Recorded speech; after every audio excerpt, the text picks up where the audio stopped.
कभी सोचा है हम रोजमर्रा में जैसे किसी से कहते हैं कि भाई 100 कुर्सियां चाहिए, 10,000 रुपए ले लो। हाँ या फिर किसी डेकोरेटर को शादी की जगह सजाने का काम दे दिया। बिल्कुल। तो ये जो आम सी बातें हैं, इनका कानूनी मतलब क्या होता है?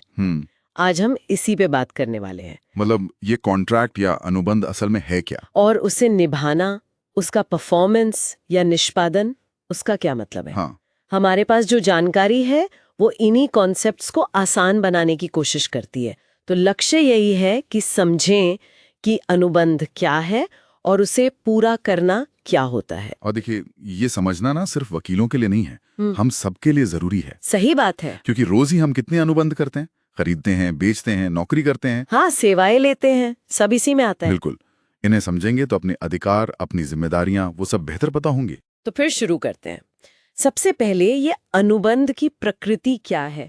मतलब क्या चीज है जो किसी वादे को कानूनी अनुबंध बनाती है? देखिए, सबसे पहली और जरूरी बात, ये सिर्फ वादा नहीं है। अच्छा।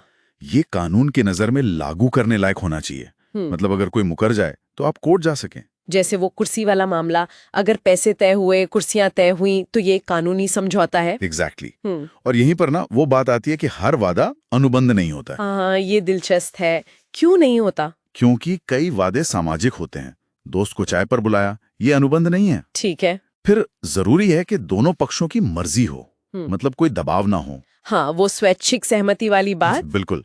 और कम से कम 2 पक्ष तो होने ही चाहिए, अकेले तो अनुबंध होगा नहीं। नहीं, जाहिर है, खरीदार विक्रेता, मालिक किराएदार, ऐसे। जी हाँ। और एक और अहम बात, अनुबंध का मकसद गैर कानूनी ना हो। हाँ, मतलब आप ड्रग्स खरीदने का कॉन्ट्रैक्ट नहीं कर सकते। नहीं, वो तो शुरू से बेकार है, कानून की नजर में शून्य। और ये जो अधिकार और कर्तव्य वाली बात है, वो भी प्रकृति का हिस्सा है। हाँ बिल्कुल। अनुबंध से ही तो तय होता है कि किसको क्या मिलेगा, किसको क्या करना है। विक्रेता को सामान देना है, ये उसका कर्तव्य है। और खरीदार को वो सामान पाने का अधिकार है। ये दोनों चीजें साथ चलती हैं। समझ गई। तो ये तो हो गई अनुबंध की प्रकृति, उसकी पहचान। हाँ, उसकी बुनियाद। अब आते हैं इसे पूरा करने पर, निष्पादन पर। मतलब जो वादा किया वो करना। बिल्कुल। अनुबंध तो बन गया, अब उसे निभाना भी तो है।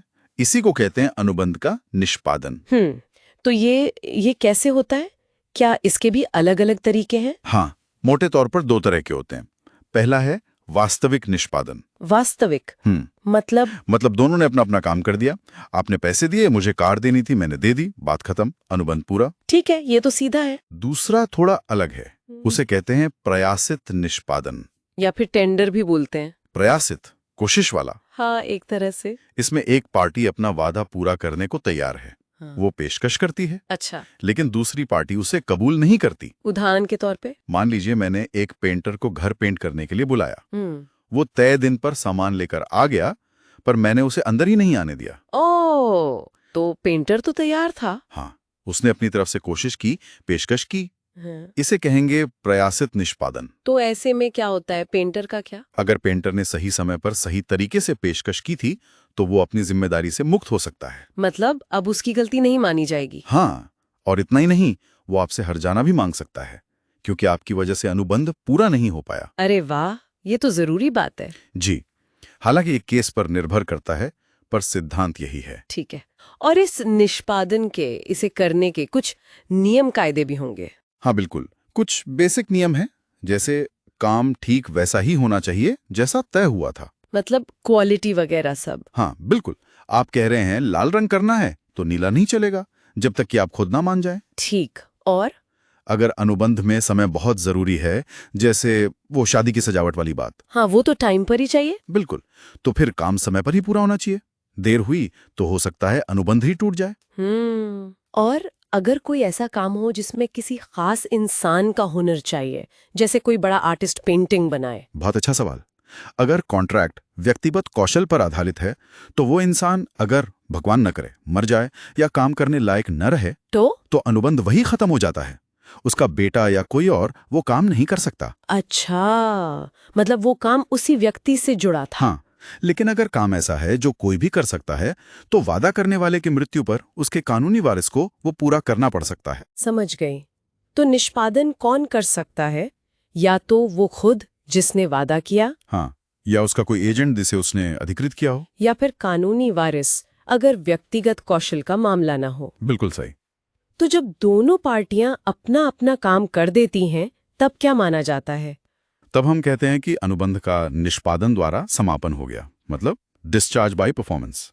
डिस्चार्ज यानी अनुबंध खत्म। हाँ, खत्म, क्योंकि जो उसका मकसद था वो पूरा हो गया। दोनों ने अपनी जिम्मेदारियां निभा दी।